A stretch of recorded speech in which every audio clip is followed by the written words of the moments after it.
Sumainyo ang Panginoon. Mga kapatid, binigyan tayo ng Diyos ng buhay, lakas, at lahat ng biyaya upang paunlarin ang daigdig na ipinagkatiwala niya sa ating bilang kanyang kawangis. Mayroon tayong isip upang planuhin at paghandaan ang ating kinabukasan. Malaya natin magagamit ang material na pagpapaling niya sa pagpapaundan ng ating sa ating kanyang kawangis, kanyang kalarawan. Pero with responsibility, yung atin po paglinang nitong mga lahat ng nilita. Maganda dito sa Genesis kasi parang sinasabi na, I will sustain you, lahat ipagkakaloob ko.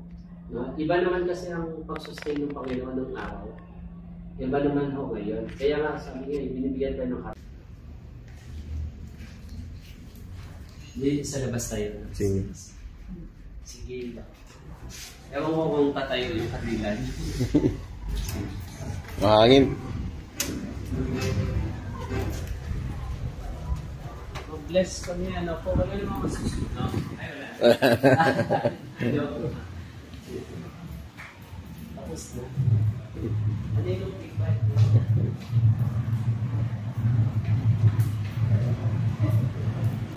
Oo, nawala yung coins.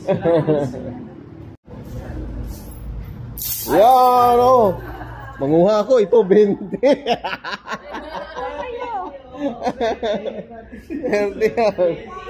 Kuha kayo, Chris, oh.